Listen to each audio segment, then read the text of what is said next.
Ya, terima kasih Anda masih bergabung bersama kami di What's Going On. Satuan Tugas Penanganan COVID-19 memastikan akan menunggu arahan dan kebijakan lanjutan WHO terkait pencabutan status pandemi COVID-19 menjadi endemi.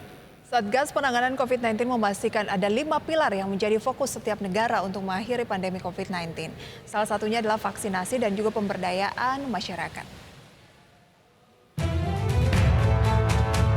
Di tengah penurunan kasus sebaran COVID-19, Satuan Tugas Penanganan COVID-19 memastikan akan menunggu arahan dan kebijakan lanjutan dari Badan Kesehatan Dunia atau WHO terkait pencabutan status pandemi COVID-19 menjadi endemi. Menurut juru bicara Satgas COVID-19 Wiku Adhisa Smito, ada 5 pilar yang menjadi fokus setiap negara untuk mengakhiri pandemi COVID-19, yakni surveillance dan pencerdasan masyarakat, vaksinasi dan pemberdayaan masyarakat, penelitian dan pengembangan ilmu pengetahuan, sistem kesehatan yang tangguh, dan koordinasi kesiapsiagaan COVID-19. Masyarakat bisa berkontribusi dalam mengakhiri pandemi dengan cara menjaga imunitas masing-masing dengan menerapkan perilaku hidup bersih dan sehat. Bulannya, kita perlu berhati-hati dalam memaknai akhir pandemi.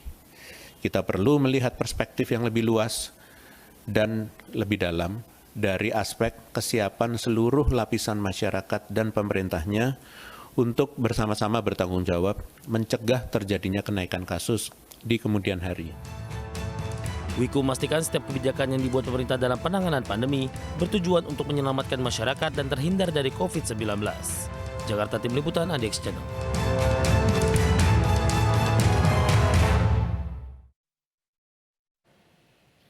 Ya, adanya usulan pencabutan pemberlakuan pembatasan kegiatan masyarakat atau PPKM di Indonesia lantaran angka kasus COVID-19 terus menurun.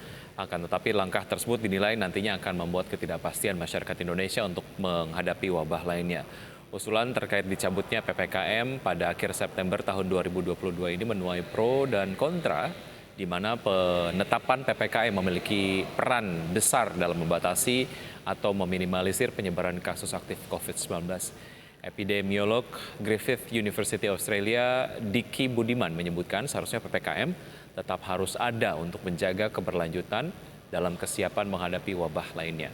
Selain itu, Diki juga menilai PPKM merupakan payung yang bersifat untuk memastikan transisi atau peralihan suatu status yang lebih adaptif, tidak hanya COVID-19 tetapi ancaman wabah lainnya. Nah, bicara merespon ya, pandemi ini tentu PPKM kita tahu punya peran besar ya dalam membatasi, dalam meminimalisir potensi penularan ya.